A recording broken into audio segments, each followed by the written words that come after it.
A Bushman is not dependent on water holes.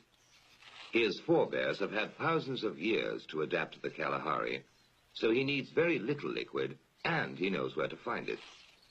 An insignificant-looking dry twig tells him where to dig.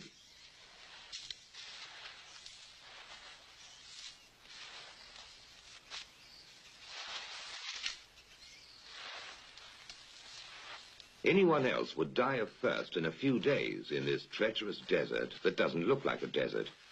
But he can survive for months on end. He unearths a bulbous root, which is really just a solid lump of wood with hard fibers that are merely damp. Civilized man would need some pretty complicated technology and machinery to get water out of it, but he uses the very simplest of tools.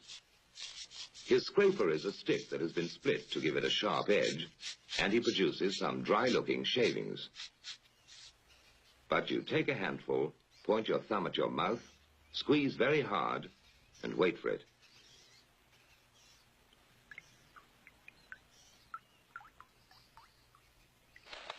The baboons always have a secret supply of water, and they're not going to tell anybody where it is.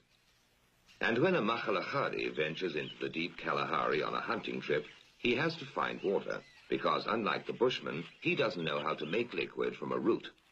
But he has his own way of finding out where the water is. First, he laboriously drills a hole in a giant ant heap when he is sure a baboon is watching him, because he knows baboons are incurably inquisitive. Next, he puts some wild melon seeds into the hole and works them in so that they drop into a hollow. Then he saunters off, knowing the baboon is burning with curiosity. The baboon doesn't trust that human being at all, so he plays it cool. But he's dying to know what gives in that confounded hole. Finally, Mr. Inquisitive can't take it any longer. He's got to know what's in there. He reaches in, grabs a fistful, and now his hand's too big to come out. If he had the sense to drop the seed, he could free his hand.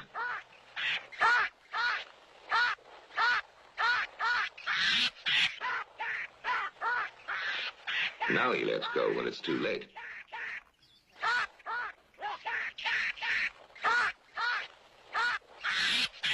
So that was a smart enough way to catch a baboon, but he still has to make him talk.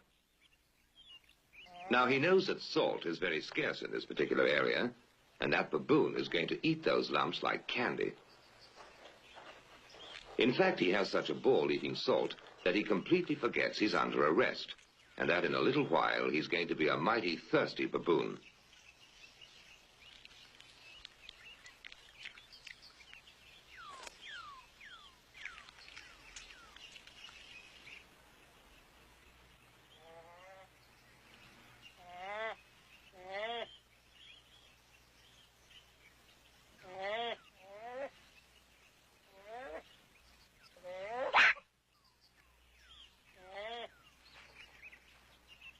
Next morning, the Makhalahari goes to have a closer look to see whether his prisoner is ready to talk.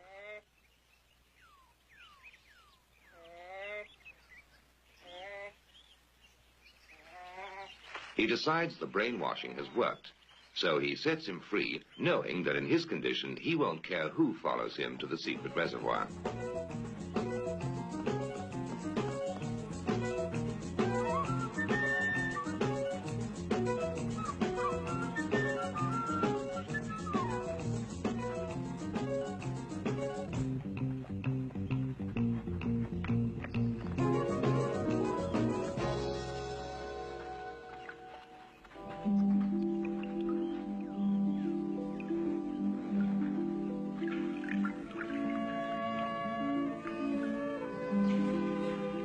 The Makhalahari has no eyes for the beauty of the setting. To him, water is beautiful.